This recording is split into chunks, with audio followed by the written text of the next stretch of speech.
Anong magandang nangyari sa pagstay mo ng Quezon, sa loob ng 1 linggo? Tanong ni William sa kaibigan. Ininom muna ni Joshua ang nasa baso nitong alak. Parang nagbago ang kaibigan niya. Hindi ito ang dating si Joshua, na walang babaeng kasama ngayong gabi. Wala naman, bukod doon sa nakilala kong fiancé ko, at ang pamilya niya, walang emosyon na sagot ni Joshua, habang nakatingin sa baso niya. Wow, you're getting married? Nangingiting tanong ni William.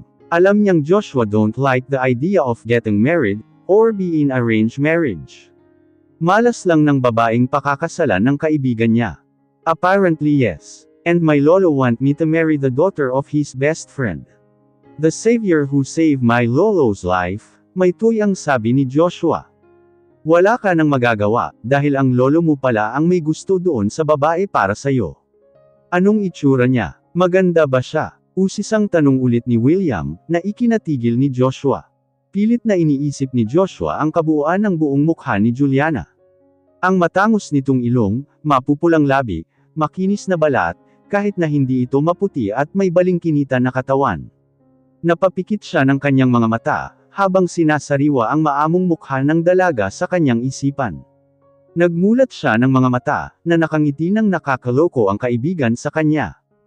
Tinatanong ko kung maganda, pero parang gusto mong solohin sa utak mo ang mukha ng babae na iyon, ani William.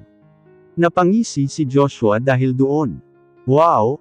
Ang isang Joshua Simpson ay ngumingiti, dahil sa isang babae. That's new bro, nanunuksong sabi pa nito. She is just 17 years old, saad ni Joshua. Child abuse iyan pare. Almost half of your age. What's the matter with our age? Tanong ni Joshua na nakataas ang kilay. Age doesn't matter, pero paano kung maghanap siya ng halos kasing edad lang niya? Sobrang laki ng agwat ng edad niyong dalawa, sagot ni William. Naguguluhan lang siya na pumayag ang kaibigan niya magpakasal sa isang mas bata sa kanya. Hindi ko na problema iyon. Isa pa arranged marriage ang kasal namin, at hindi love marriage, may diing sagot ni Joshua, pero sa loob-loob niya, ay hindi niya alam kung anong gagawin kapag nangyari ang bagay na iyon. Okay sinabi mo, kibot balikat na sang-ayon na lang ni William. Hindi din naman nagtagal si Joshua sa bar ni William. He need to rest his mind. Nakakapagod mag-isip kung ano ba ang dapat niyang gawin. At kung ano ba talaga ang nararamdaman niya para sa kanyang fiancé. Hindi niya maisip kung ano ang magiging buhay niya, pagkatapos ng kasal nila. Ayaw niyang matali, pero ngayon gustong-gusto niyang nakikita si Juliana. 1 linggo lang siyang tumira pansamantala sa Quezon, pero nag-iba siya ngayong nakabalik na siya ng Manila. Iginugol niya ang buong oras sa trabaho. Sobrang nabusy siya sa kumpanya niya. Umuuwi muna siya ngayon sa mansyon nila kasama ang daddy niya. Nagulat din ang daddy niya sa palagian niyang pag-uwi sa gabi sa bahay nila. Alam niyang naninibago sila sa kanya. Kahit siya ay hindi niya maintindihan, kung anong nangyayari sa kanya. Dumaan ang bar ni William si Joshua. Buryo na siya sa maghapong pagtatrabaho, at pagkatapos ay uuwi ng bahay. Halos wala na siyang nightlife, at wala nang babaeng inaaya niya. One scotch, please, sabi ni Joshua sa bartender. Binigyan naman siya kaagad nito, at tinungga iyon straight sa lalamunan niya. May kamay na umakbay sa kanya, sabay halik sa pisngi niya. Nilingon niya ito at nakita si Claire. What are you doing here? Tanong ni Joshua sa babae. Almost 2 weeks mo na akong pinagtatagwan. Hindi mo din sinasagot ang mga tawag ko, even my messages. May problema ba tayo? Tanong din ni Claire, at umupo sa bakanting upuan sa tabi ni Joshua. I'm not in the mood, pagrarasan ni Joshua. Hindi naman iyon mapaniwalaan ni Claire. Meaning 2 weeks kang bad trip, kaya hindi mo ako kino-contact. Joshua nod. Napatampol naman sa noo niya si Claire. And heaved a heavy sigh. Why don't you tell me, direct to the point, na ayaw mo na talaga akong makasama. Natapos na tayo. Galit na wika ni Claire. First, we don't have a relationship. I am not your boyfriend para mag-expect ka sa akin, na bigyan kita ng panahon. Matigas na sabi ni Joshua. Nangilid ang luha ni Claire sa mga sinabi ni Joshua.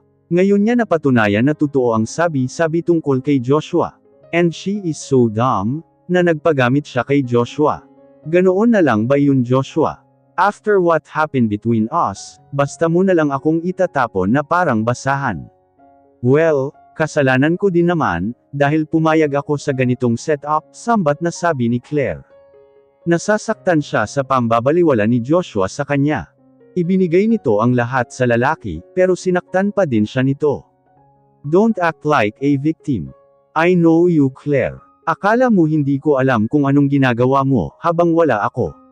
So stop acting like you are hurt so much. Dahil nag-enjoy ka naman sa ibang lalaki. Nanlaki ang mga mata ni Claire sa akusasyon nito sa kanya ni Joshua. Saka pinunasan ang mga luha sa kanyang mga mata. You know, I'm wrong to trust you. Mali ako na minahal kita, Joshua. Maling-mali, mga huling kataga ni Claire bago tumalikod sa binata. At nagtatakbo palabas ng bar. Lumipas ang ilang buwan. Hindi na muna nagparamdam si Joshua sa kanyang lolo. It's been 5 months nang huli silang magkita. Hindi nito alam ang mga plano ng lolo niya sa kanya, pero sigurado itong ipakasal siya kay Juliana. Joshua, do you talk to your fiancé? Out of curiosity na tinanong ni Lucas ito sa anak, habang kumakain sila ng tanghalian. Ito ang unang beses na magkasabay silang kumain na mag-ama. Pareho kasi silang busy sa pagpapatakbo ng kani-kanilang kumpanya. Joshua is not very open pagdating sa sariling buhay niya, at sa mga gusto nitong gawin. And Lucas gave freedom to Joshua para i-handle ang sariling buhay. He trusts Joshua, kahit pa may mga ugali ang anak na ayaw niya. Yeah, Dad, but she still don't know na ikakasal kami. Hindi pa din ba sinasabi ni Papa? Joshua nodded and heaved a sigh. Wala naman akong alam sa plano ni Lolo. Ang alam ko lang ay magpapakasal kami ng anak ng best friend niya. Okay, nagulat din ako sa plano niya. I don't know that. Papa believes in arranged marriage. You know me and your Tita Josel have own family in a love marriage. Kaya hindi ko naisip na gagawin niya iyon sa'yo, mahabang litanya ni Lucas. But, how do you define your fiancé? Is she cute? Tanong ni Lucas na may halong panunukso. Joshua smile at hindi lang basta ngiti.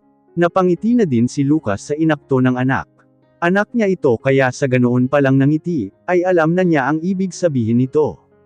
Never in his life na merong babaeng gumulo sa isip niya. Kahit na anong gawin niyang pag-iwas at pagbabaliwala sa nararamdaman niya, ay lalo lang lumalakas iyon. Hindi niya maintindihan bakit niya nararamdaman iyon. Natutuwa din siya na isang babaeng katulad ni Juliana ang mapapangasawa niya. Samantala sa Quezon ay masayang nag-uusap ang mag-iina. Malapit na ang 18 kaarawan ng panganay na anak ni Alicia. Naiisip niya na kung sana ay buhay pa ang asawa, ay proud ito at masayang nakikitang dalaga na ang anak nila. Ate, ano ang balak mo sa birthday mo? Ilang buwan na lang iyon. Tanong ni Jane. Gusto ko sana kahit simpleng handaan lang kasama kayong lahat, pati na syempre si Lolo Juan. Utang na loob natin na maayos pa din ang buhay natin, sagot ni Juliana. Ang anak ko. Alam mo anak kung nabubuhay pa ang papa mo, alam kong masayang masaya iyon para sa'yo. Dahil lumaki ka na mabait saka maganda, sabi pa ng mama niya. Nangilid ang luha ni Juliana, nang maalala ang kanyang papa. Namimiss ko na po si papa. Sana kasama po natin siya ngayon, na mamaos na wika ni Juliana, habang humihikbi. Pati ang kanyang mama at si Jane ay napaiyak na din. Niyakap ng mag-iina ang bawat isa. Mas masaya ang kaarawan ng anak ni Alicia, kung buhay pa sana at kasama nila ang kanyang asawa. Papunta si Alicia sa library, dahil kakausapin daw siya ni Juan Miguel. Mahinang kumatok si Alicia sa pinto ng library. Pasok bukas iyan, sabi ni Juan Miguel mula sa loob ng library. Ipinihit ni Alicia ang doorknob, para makapasok siya sa loob. Saka lumapit sa matanda. Maupo ka Alicia, utos ni Juan Miguel sa ginang. Ano pong pag-uusapan natin Juan Miguel? Naguguluhang tanong ni Alicia. Nilapitan ni Juan Miguel si Alicia. Malapit na ang kaarawan ni Juliana. Gusto ko sana na bigyan siya ng isang engranding debut party, sagot ni Juan Miguel. Masyado na pong malaki ang naitulong niyo sa amin. Pero okay na po ang anak ko sa isang simpleng handaan na lang, ani Alicia. Alicia, gusto ko sana na i-announce ang kasal ni Juliana sa apo ko, anang matanda. Ikinagulat ito ni Alicia. Nagdesisyon po kayo para sa anak ko, nang hindi sumasangguni sa akin. Paano magpapakasal si Juliana sa apo nito, gayong hindi nila gusto ang isa't isa? Saka alam niya na tutol si Juliana sa balak ng matanda. Pero hindi ko po alam kung magugustuhan ni Juliana ang gusto nyo. Kilala ko po ang anak ko, hindi iyon magpapakasal sa lalaking hindi naman niya mahal. Pasensya na Alicia, pero ito ang napagkasunduan namin noon ni Jose. At kaya kita ipinatawag dahil alam kong makukumbinsi mo ang anak mo, wika ng matanda. Hindi ko po alam kung makukumbinsi ko ang anak ko, Juan Miguel. May sariling isip na po si Juliana, at nasa gustong gulang na para magdesisyon para sa buhay niya, tutol na sagot ni Alicia. Alicia, ginagawa ko ito hindi para sa akin, kundi para sa asawa mo. Alam ko na mahirap paniwalaan ito, pero nangako ako kay Jose na ipapakasal ko si Juliana sa apo kong lalaki, para mapabuti ang kinabukasan nyo. Napakalaki na po nang naitulong nyo, Juan Miguel. Alam ko po na nakikita iyon lahat ng asawa ko. Kaya hindi na po kailangan pang ikasal ang anak ko sa apo nyo. Nababahala si Alicia na parehong walang nararamdaman ang anak niya, at apo nitong si Joshua. Hindi niya masasabing magiging maganda ang kahihinatnan ng pagiging mag-asawa nila, dahil walang pag-ibig na namagitan sa kanila. Alam kong iniisip mo ang kaligtasan na anak mo, sa kamay ng apo ko. Huwag kang mag-alala, dahil alam na ni Joshua ang lahat ng ito at pumayag na ito.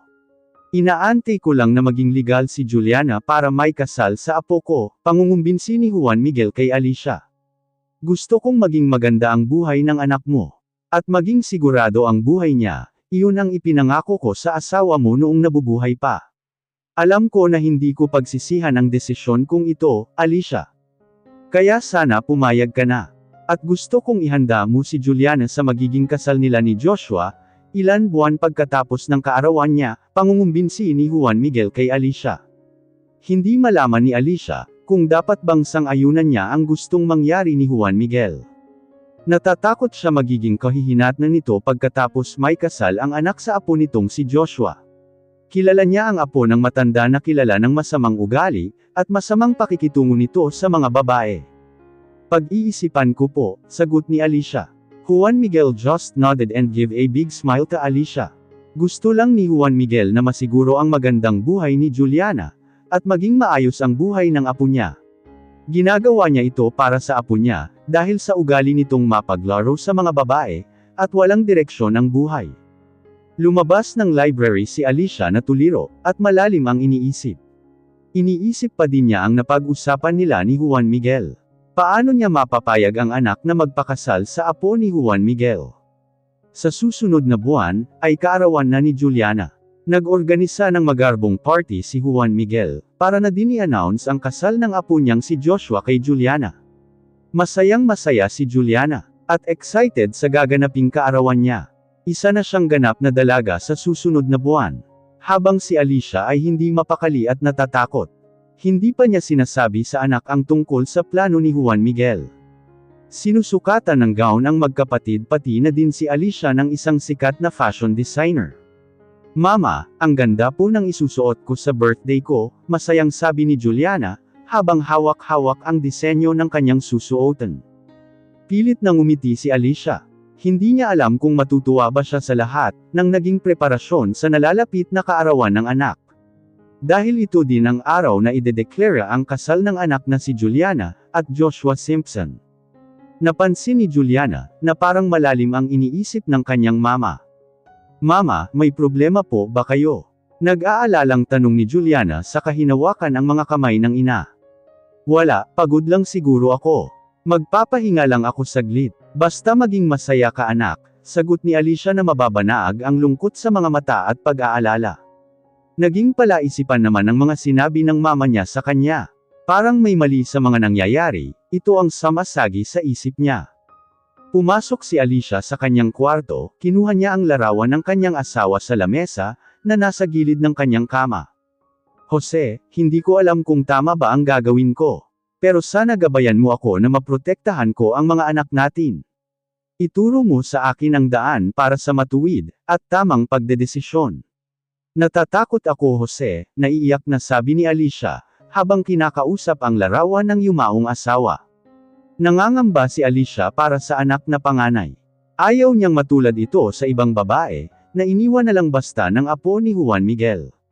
Alam niyang walang pag-ibig na namamagitan sa kanila, at baka iyon ang maging dahilan ng pagkawasak ng anak. At hindi niya makakayanan iyon.